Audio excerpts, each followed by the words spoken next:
Okay, everyone, I'm going to give you a theory. I've had a couple of videos so far on the virgin birth and raising questions about it. I think I can actually tell you now who is now. I believe the Ebion did not know who was responsible for changing the Hebrew Matthew in a translation into Greek, where you then have it a virgin birth and you had all this elaborate stuff. And I think I can prove it to you that it was Marcion. Marcion is a heretic who rises in 140 AD. By around 204 to 207 AD, Tertullian is going to be writing several books against him. And one of the important facts we're going to learn is he does not have any birth narrative at all from Luke. When Luke, the virgin birth, would completely support the doctrines of Marcion about Jesus being God and from eternity, and really just a phantom of a human. Looks like a human being. He really isn't. He's born from above. So why isn't that part of Luke's gospel in the Gospel of Luke that he's using? And so everyone agrees that Tertullian is looking at a version of Luke that doesn't have that because he doesn't mention anything about it. And all right, so I'm going to begin my going through my slides, and you see it in more depth as we go. I think I'm absolutely correct about this, particularly because I've already shown you Tertullian when he writes his book on the flesh, and this is a rebuttal to Marcion. Now, Marcion's docetism, his teaching that Jesus didn't really have, it looked like human flesh, but it really wasn't.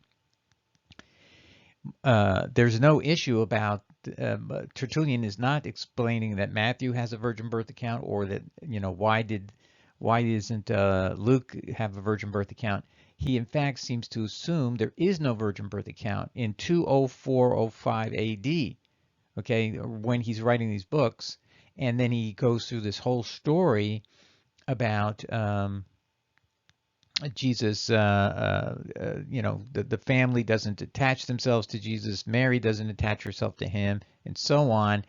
And he's just trying to say this looks like a regular human family. Jesus isn't God from birth.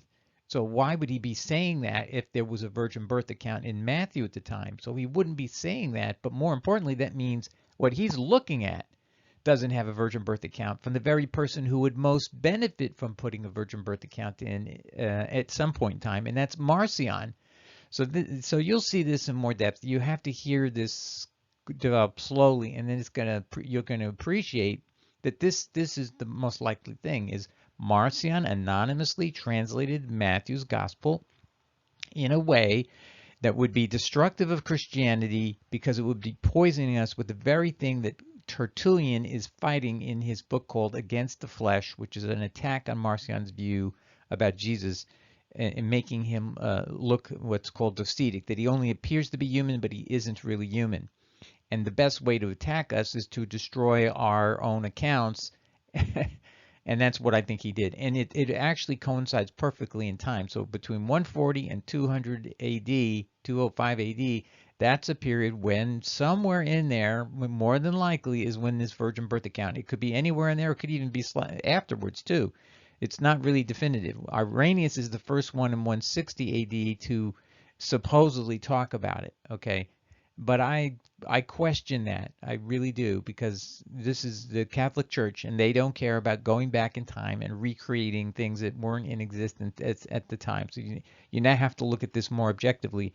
And the most objective fact is this, and this is why I come to this conclusion, is when Tertullian is writing, he's attacking Marcion. He knows that Marcion relies upon the Gospel of Luke, but nowhere does it ever come up in Tertullian's works that there's any mention there's a virgin birth account, which would completely coincide with Marcion's views about Jesus just appearing to be human, but really was born a superhuman on earth, just appeared to be human.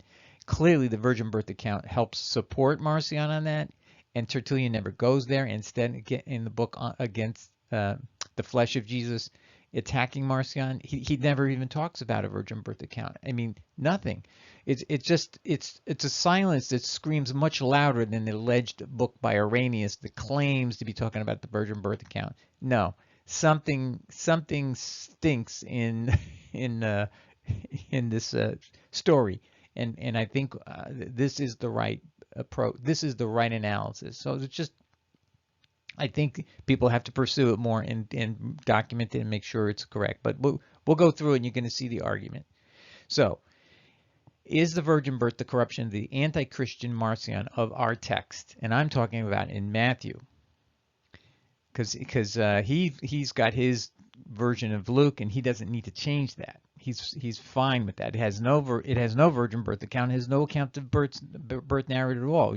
Okay, so he's got to go back and affect our manuscripts. So Apostle John says docetism. That's claiming that Jesus only appears to be human, but he really isn't. And he says it's the message of Antichrist. Who's Antichrist? Satan. Apostle John said, quote, many deceivers who do not acknowledge Jesus Christ as coming in human flesh, that's sarx, human flesh, have gone out into the world. Any such person is the deceiver and the Antichrist. 2 John 1, verse 7. Marcion in 144 AD argued that Jesus was God and as such could not be wrapped in true human flesh because it is inherently sinful. As a result, Jesus supposedly did not suffer any pain on the cross. So these are doctrines of Marcion, and this is going to be attacked by Tertullian in the book called The Flesh of Christ. However, when Marcionism became powerful by 207 AD or earlier, I think there are 4 works that Tertullian writes in this same close in time. 3 are on against Marcion, then Flesh of Christ, and then a 4th version of his book against Marcion. So the 4th one is known to be 207 AD, so this could be slightly before, like 204, 205 AD. So he writes this book. The early church, however, when Marcionism became powerful by 207 AD, the early church, through Tertullian's pen, battled such ideas as Marcion. Tertullian, a major church leader in North Africa, battled vigorously against this claim, insisting that, quote, Christ really became a man. Tertullian, The Flesh of Christ, and we have a link to it at our webpage on Marcion. Okay, so continuing with our topic here, is the virgin birth the message of the Antichrist? Marcion being the first Antichrist. And for those who don't know, Marcion came in 140 AD claiming that Paul is the only apostle, and the 12 apostles belong to a different dispensation, and they serve the God Yahweh, who is destined to dwell in Sheol, which we would call hell, and the 12 apostles will serve in hell. That Yahweh and all the Jews go to Sheol, and they never resurrect into the happy world that all the Gentiles are going to live in. And Marcion and his God, he has a different God, a good God who's not judgmental and has nothing but love and forgiveness, and there are no conditions. Salvation is clearly by faith alone and more. It's on steroids. And you can't lose your salvation. All these doctrines that we hear today as if they're normative were the heretic Marcion, and he was condemned as a heretic for these very views by Tertullian and the church, who at its core. And anyway, and then Marcion claimed that Jesus, as God, completely could not have suffered in the flesh because his flesh was a mere phantom. And Marcion's going to say, how can you say that?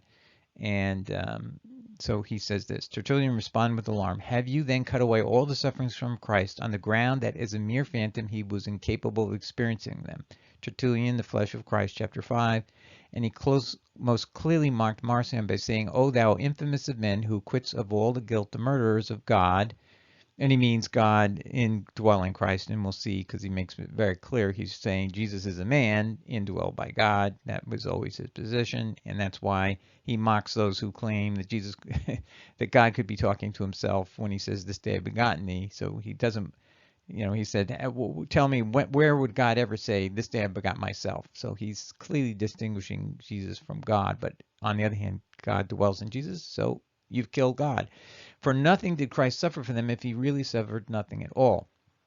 And this will be clear in the next quote as well, that he's saying Jesus is clearly a man, and he's just rebutting the idea that Jesus is God alone, like he is God from birth.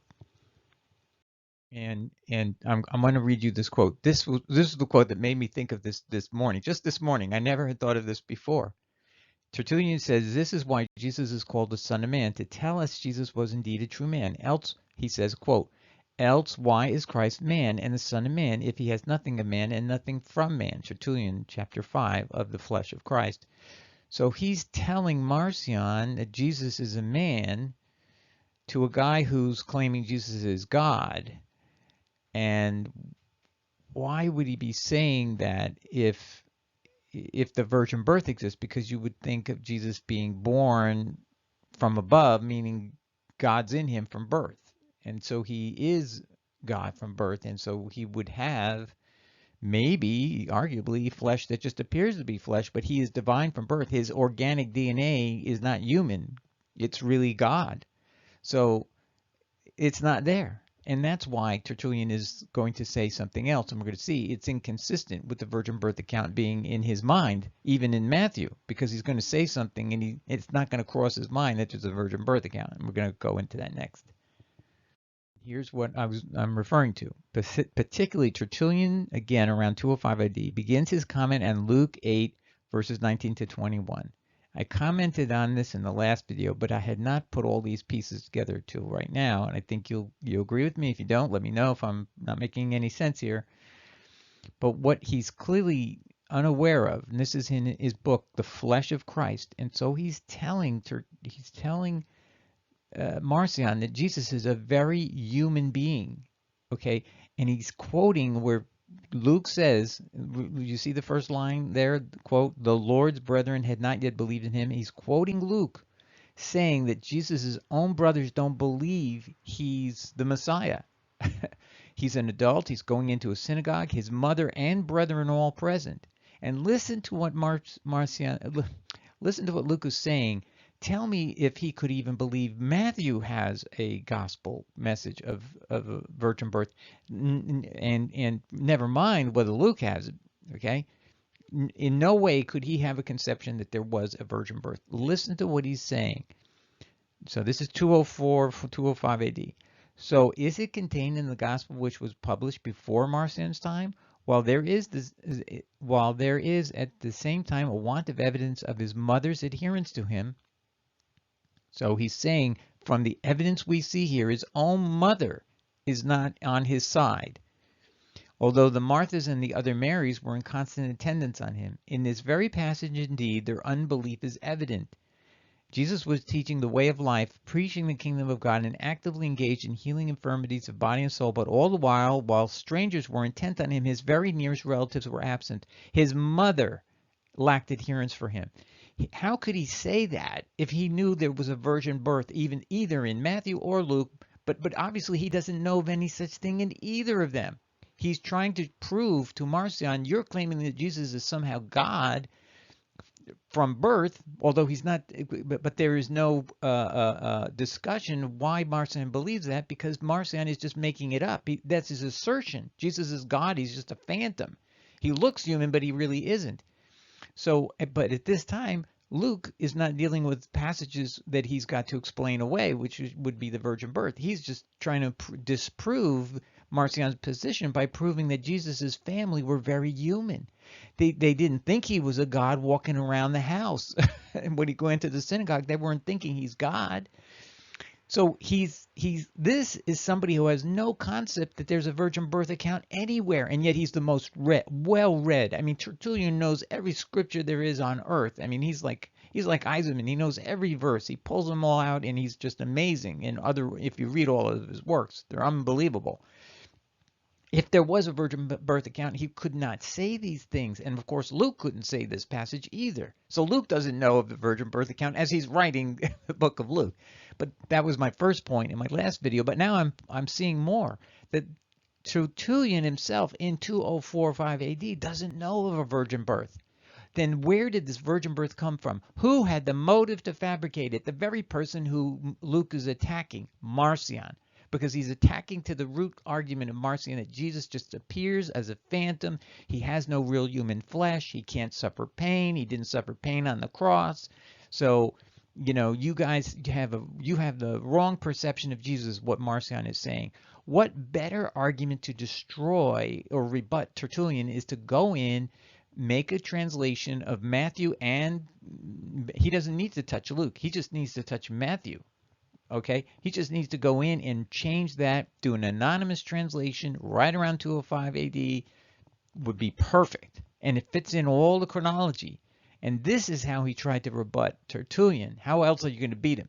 Because he's claiming that Jesus has a regular family. His mother doesn't adhere to him, and his brothers don't adhere to him, and he's just a human being. So how can you, Marcion, this is Tertullian's point, how can you disregard and say he was a god from birth, that he had just phantom flesh? Now I'm going to prove to you, here's going to be the most unbelievable proof of this, that when eventually people come around to believe in the Trinity and the virgin birth simultaneously, wait till you see what they claim, whether Jesus's flesh was able to suffer pain. What do you think they're going to say? What do you think they're going to say? They're going to say exactly what Tertullian is saying, Marcion is saying right at this point, that Jesus is just a phantom. They are going to say, and these are normative Trinitarian Christians, Hilary, I'm going to give you the guy's name first, says that Jesus had basically superhuman flesh because he was born of a virgin, didn't have human father. He therefore could not suffer pain on the cross. The same words that we're hearing out of Marcion in 205 AD is coming out of the mouth of Hilary in 345 AD, claiming that Jesus, because he's God from birth, was unable to suffer pain. So let's go to that, and you'll see this is how I all put it. It all just hit me this morning. So so I may be wrong. I'm a little excited, a little how the pieces all fitting together. But watch the next slide. Okay, but before we get there, I need to show you the proof that the Luke version that Marcion has no virgin birth account. Everybody agrees on that. So there's an article called "Why Shouldn't We Trust the Non-Canonical Gospel of Marcion," which is really the Gospel of Luke.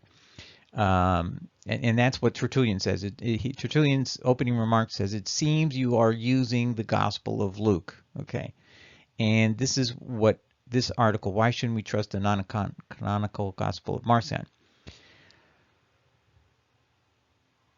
Okay, so my heading is Marcionite's Gospel of Luke modified to leave out birth narrative. And this is what this article says. Quote, "He, Marcion, formed the first collection of allegedly canonical documents, including his modification of the Gospel of Luke and 10 letters of Paul. These documents were similarly redacted to remove any elements related to Jesus' birth, including the Old Testament prophecies indicating that Jesus was the Messiah. Any elements recognizing the New Testament connection to Judaism, such as Jesus' connection to the prophets, and any elements that contradicted his Gnostic view of Jesus' body or his dualistic view of the two gods." Okay, so the Gnostic view of Jesus' body would mean, again, this idea he's a phantom and not a god, and not a true human being. Okay, so removing the elements of Jesus' birth, if there was a virgin birth, that would support his argument that Jesus was God from birth, wouldn't it? And in fact, that's what most virgin birth advocates are upset. You're saying he's not God from birth. Oh my gosh, how are we going to survive? Now I'm going to show you what I was telling you just a second ago, 1 minute ago, about Hilary, and you'll see the connection more clearly.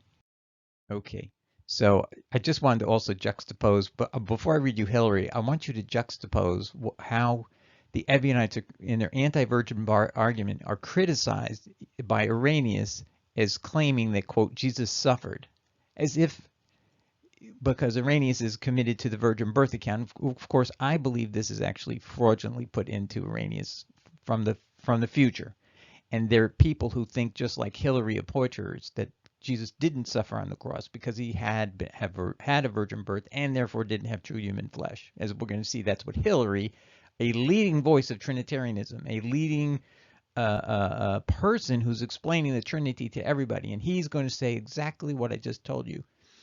So what we're reading in Irenaeus is really coming from Hilary in the future, then back edited and redacted into Irenaeus to sound just like Hilary of Poitiers. Now we're going to listen to Hilary of Poitiers.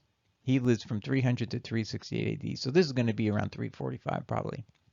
In his book called On the Trinity said, no more in the passion, that's Jesus' sufferings, did the flesh of Christ feel pain than if you were to wound fire or water with a sword.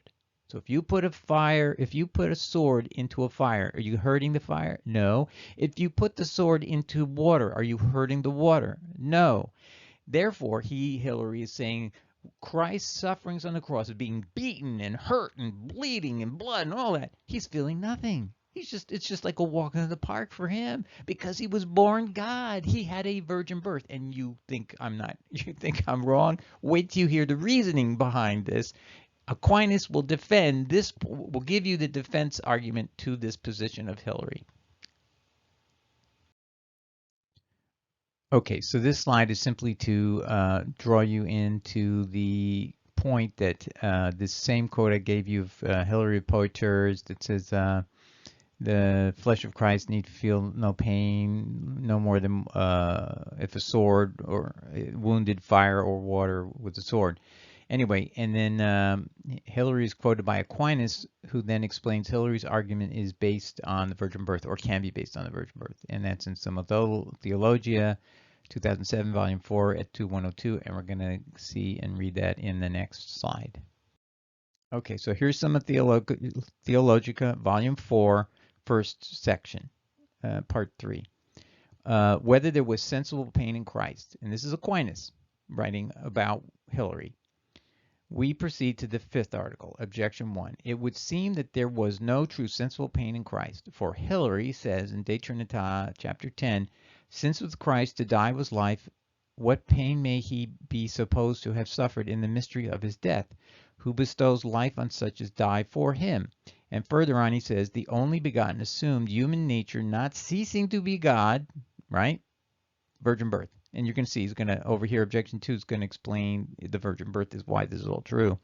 And although blows struck him and wounds were inflicted on him and scourges fell upon him and the cross lifted him up, yet these wrought indeed the vehemence of the passion, but brought no pain. As a dart piercing the water, hence there was no true pain in Christ. He does a fair summary of Hilary, would you say? And here is how he's going to say that's objection 1. So objection 2 is going to be based squarely on the virgin birth account of why Christ would not suffer pain. So Aquinas is here summarizing the original arguments of the Trinitarian party of why Christ's flesh could suffer no pain.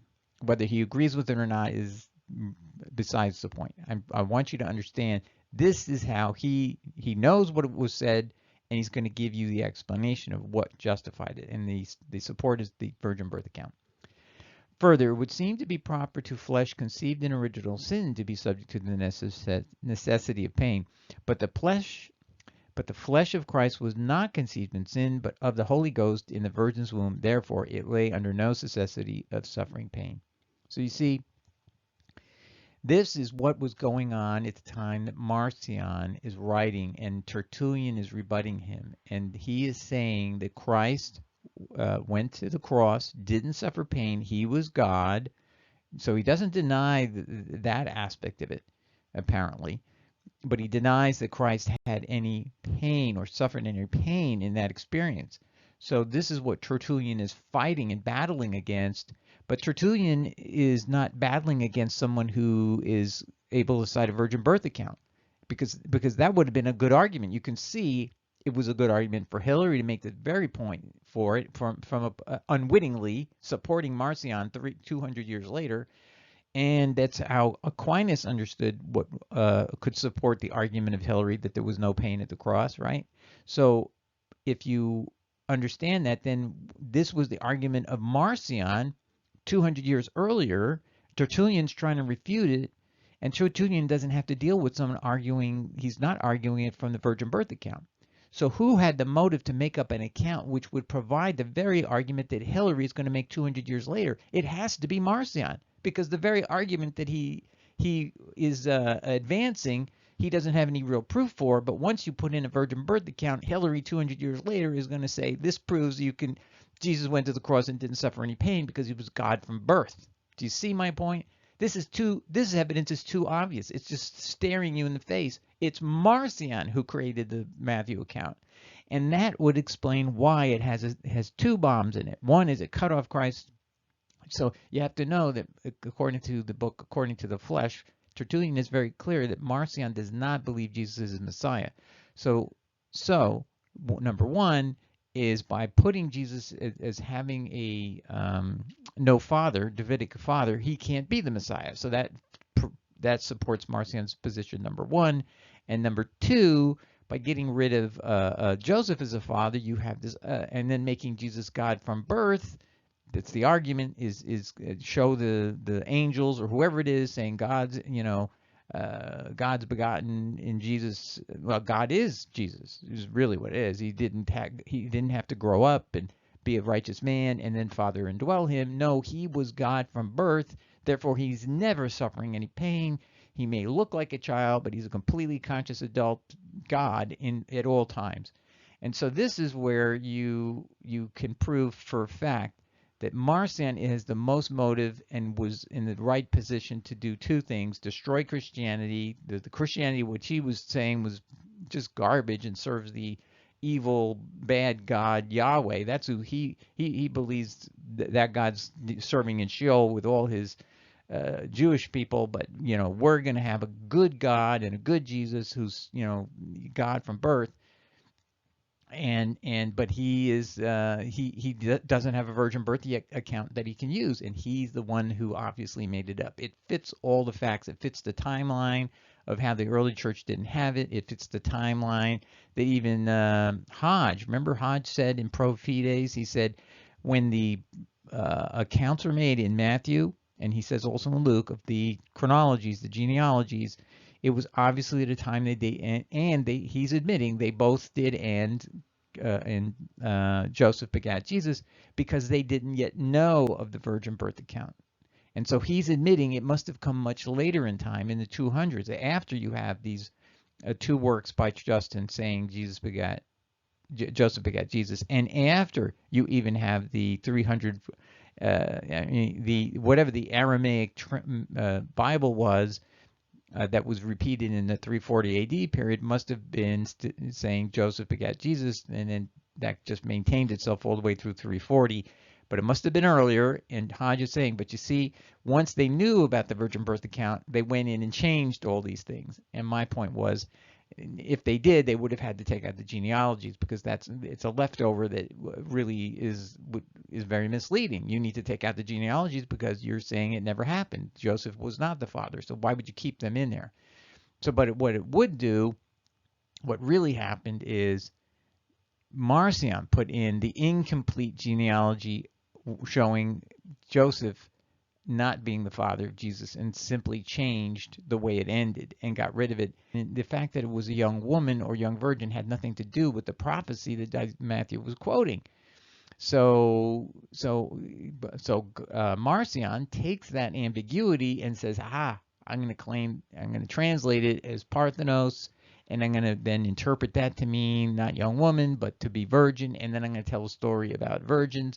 I'm going to cut off Joseph. I don't need to say anything about it except Joseph is not the father biologically, therefore I'm going to destroy Jesus' Davidic messiahship. Hey, and why don't I throw Jaconia in there as well, somewhere in the line, and that'll cut off Jesus completely. And he had offered a heck of a lot of money to try to influence the church to his viewpoints, and they rejected it. So you got to give them credit. They turned down his big cash offer. He was a shipbuilder for Pontus. They said no, and they actually said get lost. And they told him leave. And so he was trying to buy his way in to gain influence and all that, and they said no, go away. And but he has the cash, he has the money, he has all the means at his disposal to do exactly what I'm saying. So it would be hard to imagine just a random person doing this who didn't have the cash. But Marcion has a lot of cash, big business, and that's why Marcionites were moving and growing at a very fast pace. And the only way the church could fight was through Tertullian's books. He fought and proved he was false. But interestingly, he didn't have to battle almost in the entire time he's writing. He's never battling somebody he never has to explain away the virgin birth account, which would have supported Marcion. He's literally able to destroy it by mocking him, saying in what I read to you that, you're saying that Christ suffered nothing, then why is he called the Son of Man, and so on. So let's see if there's any more slides here, and then we'll move on. Okay, and here we have another verse about the Antichrist spirit, which is to say that Jesus did not come in true human flesh. 1 John 4:3. And every spirit that confesses not that Jesus Christ has come in the flesh is not of God, and such is the spirit of Antichrist, whereof you have heard that it should come, and even now already it is in the world. And so let me just suggest to those who believe the virgin birth account can be reconciled with saying Jesus has flesh. You may think so, but if you really think about it, if you had been born God and you were inside of human flesh simultaneously when you're born, do you think you are like everybody else? No. Do you think your human nature would be more powerful than your God nature? No. It isn't just simply you were a righteous person for 30 years and then God gives you a birth as his son of God by speaking over you at a baptism, like happens with Jesus, where he says, "This day I've begotten thee," and then the Holy Spirit physically comes down out of heaven and flies into Jesus. Okay, that's totally different. Okay, so Jesus is somebody who was sinless because as an adult he was obeying God, was loving and worshiping God. That's why he could be anointed in the way he was anointed, and that would be human flesh for the entire time. But if you say he was born God from birth, and even before birth, then he was really never truly human. He had some superhuman capability at all times that could have allowed him to avoid sin. So he didn't really achieve anything in terms of avoiding sin, because as God, he would never even conceive of sin, right? So it just wouldn't be, there'd be no challenge there. And just like Hillary says, you would have, why would you allow yourself to suffer any pain? You're going to just say, I'm God. You can take a knife and put it into my chest. I won't feel it because I'm not going to let it hurt me.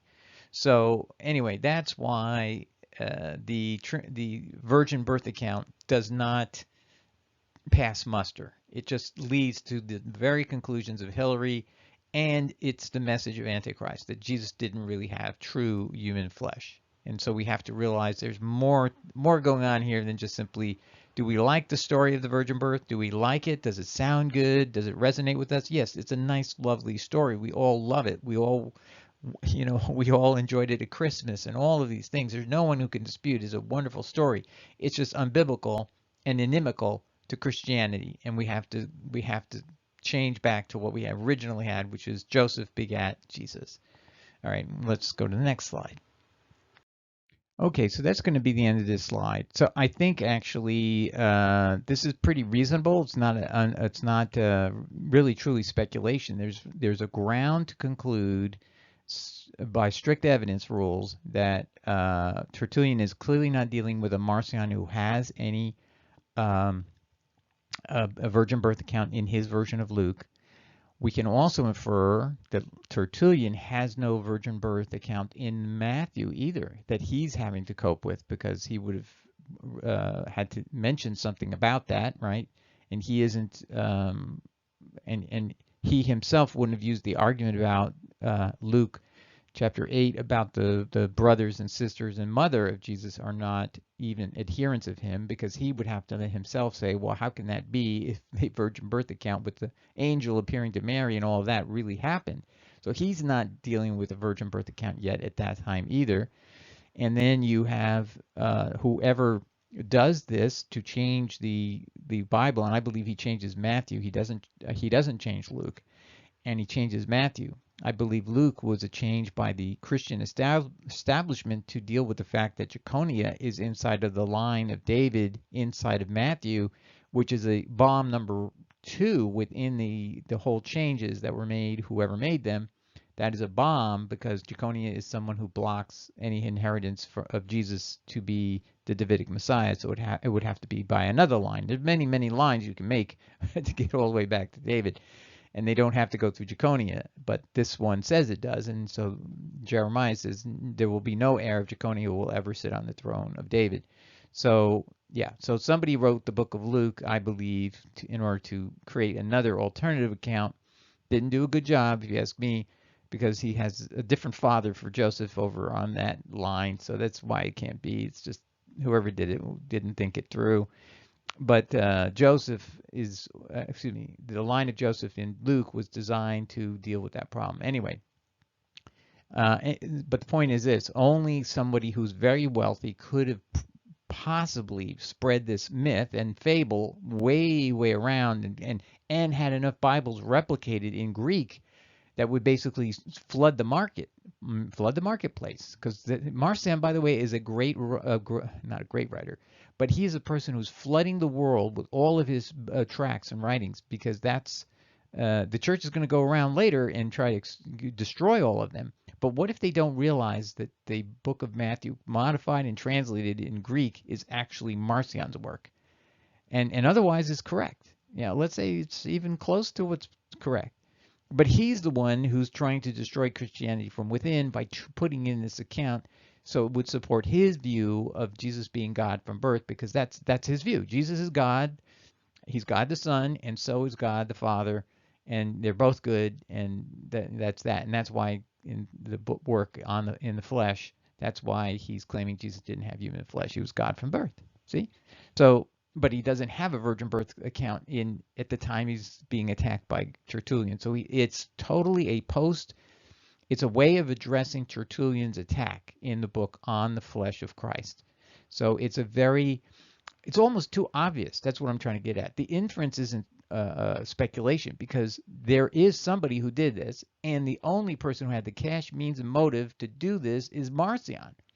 And it perfectly fit what he wanted, and he didn't like the God of, and what I also like about this is, the other suspect would a Jewish person have thought of this idea up to destroy Christianity? And I thought about that. And I was like troubled, well, is that where this is going? And the answer is no. Why would a Jewish person not do this? Think about it. It depends upon using a mistranslation of the word Alma, which means young maiden, as Parthenos, meaning potentially virgin. And then you have to actually have somebody make up a story that's about a virgin giving birth. Well, why would a Jewish person, if you want to destroy Christianity as a Jewish person, I think you would just simply say, I don't accept your Messiah for whatever reasons, okay? But doing this means you have to actually pervert your own language and have it come out differently. Alma is not a virgin. It's just it's not one of the meanings of the word Alma. So you would have to yourself want to do this, to take a word that you know as a Hebrew person and just distort it into something else. But if you were like Marcion, where you're already Greek speaker and all that, you don't care. What do you care? You feel no sanctity or love for the Jewish people or the Hebrew God, so you're going to just simply make up a lie and say the word Alma could mean Parthenos, and then you're often running to the races. So it didn't make sense to me that a Jewish person would have conceived of this way of sabotaging Christianity, so therefore it's not truly, it had to be somebody who's exactly like Marcion, very much a Gentile, with a Gentile mentality and anti-Jewish, who's willing to be, but yet, bishop in our church, very familiar with our scriptures, so it had to be someone who would know about Jaconia, and who also would have the animus to the hatred. And he also had to believe that Jesus was a Messiah. And so got to remember, Marcion does not believe Jesus is Messiah. That same article I gave you about, why do we not accept the Marcion gospel? He goes through there that Marcion believed that Jesus is not the Messiah. So for him to set a destructive bomb against Jesus being Messiah is consistent with that view too. So you've got so many things that all line up. So I think if we all put our heads together and we wanted to address this issue, we would come up with the same conclusion I did this morning. Okay, well, God bless. Take care, everybody, and I hope that helps. Ciao, bye.